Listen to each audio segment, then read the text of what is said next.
Yuk. Oke, Oke, boleh mulai. Assalamualaikum warahmatullahi wabarakatuh. Perkenalkan, kami dari kelompok 3 yang beranggotakan 4 orang. Dengan saya Muhammad Rafadi Kurniawan. Lalu nama saya Fazli Radika. Nama saya Muhammad Afrija Hidayat. Saya Fahrul Rozi. Oke, jadi pada video kali ini kami ingin mempresentasikan tentang tugas mengenai pembuatan aplikasi sederhana menggunakan Flutter dengan menerapkan konsep refactoring, widget, dan custom widget. Nah, jadi yang pertama itu saya akan menjelaskan bagian awal dari program, yaitu pada file main.dart. Jadi file ini merupakan entry point utama dari aplikasi Flutter yang pertama kali dijalankan ketika program dieksekusi. Nah, di dalam file ini terdapat fungsi main yang berfungsi sebagai titik awal program. Pada fungsi tersebut terdapat perintah run app yang digunakan untuk menjalankan widget utama aplikasi, yaitu myapp. Selanjutnya pada kelas myapp kami menggunakan widget material app. Widget ini berfungsi fondasi utama aplikasi Flutter yang menyediakan berbagai fitur dasar seperti navigasi, tema, dan struktur aplikasi. Nah, kemudian pada bagian home, kami memanggil widget pelatihan 1 yang merupakan halaman utama dari aplikasi yang telah kami buat. Hal ini menunjukkan bahwa struktur tampilan utama aplikasi tidak langsung ditulis di main.dart, melainkan dipisahkan ke file lain agar kode lebih rapi dan terstruktur. Dengan demikian, file main.dart hanya berfungsi sebagai pengatur awal jalannya aplikasi, sehingga kode menjadi lebih bersih dan mudah untuk dikembangkan. Nah, mungkin selanjutnya boleh dilanjutkan dengan teman saya. Oke. Selanjutnya kami membuat halaman Flutter dengan nama latihan 1 yang merupakan turunan dari status widget karena tampilannya itu yang bersifat statis dan tidak memerlukan perubahan data secara dinamis. Di bagian paling atas terdapat import package material Dart yang berfungsi untuk memanggil library utama Flutter agar widget seperti scaffold, upbar, container, dan row dapat digunakan. Kemudian saya juga mengimport file icon menu Dart yang berisi custom widget bernama icon menu. Nah, selanjutnya pada method build saya menggunakan widget scaffold sebagai struktur dasar halaman aplikasi.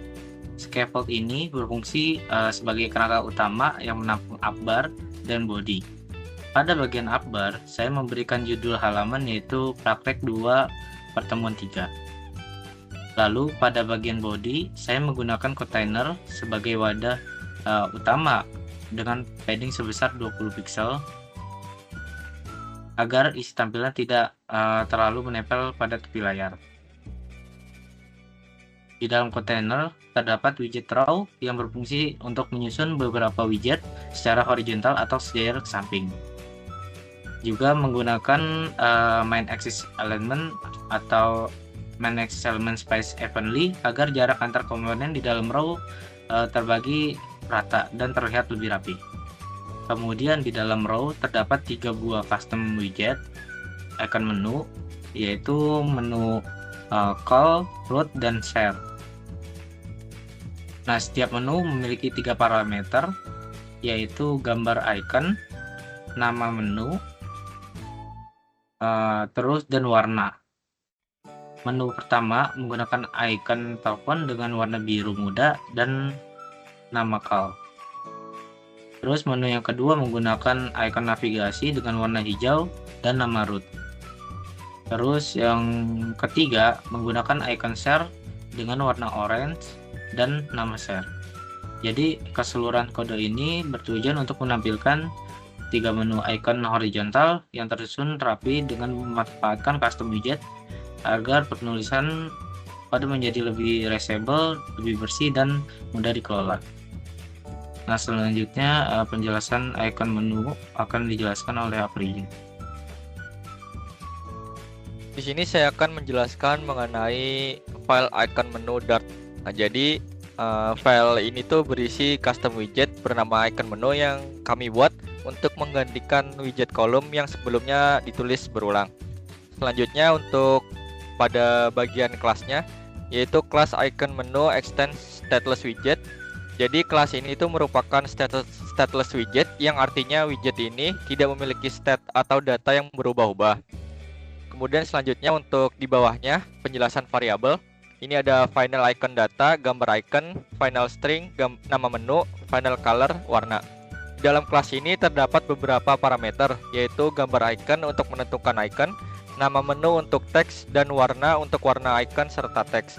Parameter ini dibuat agar widget dapat dikustomisasi. Selanjutnya ada konstruktornya. Di sini ada icon menu, ada super key, ada gambar icon, nama menu, sama warna. Jadi ini tuh digunakan untuk menerima nilai dari luar kelas, sehingga ketika widget dipanggil kita bisa mengisi icon, teks, dan warna yang berbeda-beda. Selanjutnya ada build UI-nya. Di sini ada return elevate button, terus kemudian ada penjelasan on press-nya, kemudian ada penjelasan mengenai isi button. Jadi di dalam button ini tuh terdapat kolom yang digunakan untuk menyusun icon dan teks secara vertikal. Kodenya itu ada kolom main axis size -2 main axis size -min children.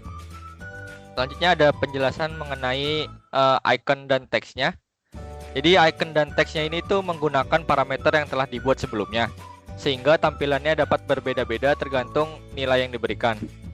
Jadi dengan menggunakan custom widget ini, kode jadi lebih rapi dan mudah dikembangkan dibandingkan menuliskan widget yang sama berulang kali. Untuk selanjutnya akan dijelaskan oleh teman saya.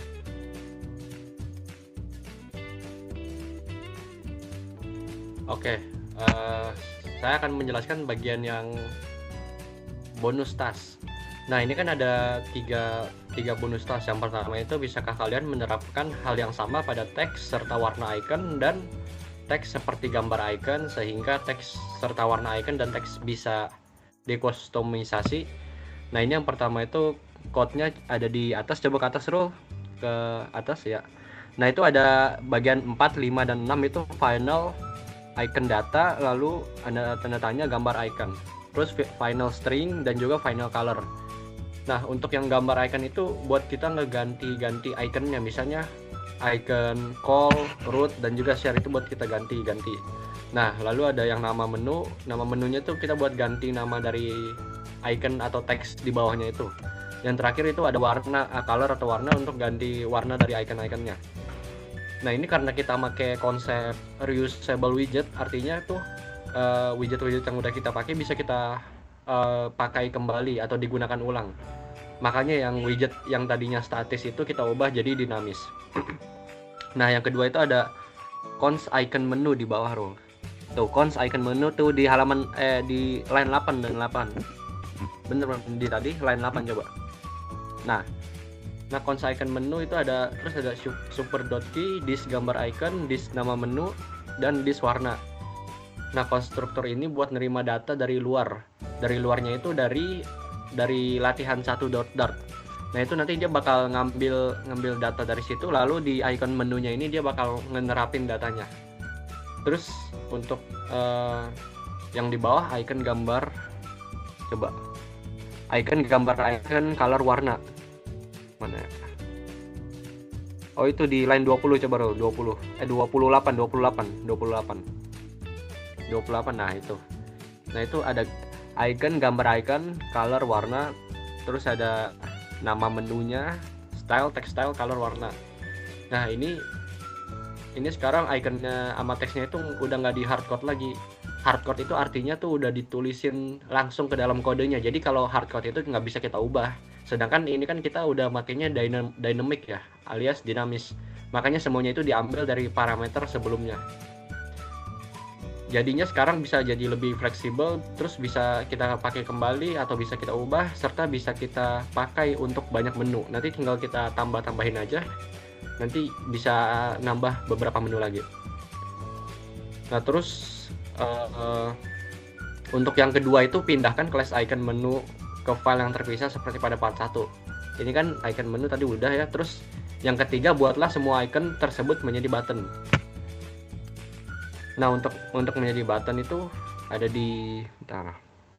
Nah itu elevated button, terus nama menu ditekan. Nah itu gunanya biar ganti widget yang tadinya statis, dia tuh statis nggak bisa dipencet, nggak bisa diapa-apain, jadinya bisa kita pencet menjadi button.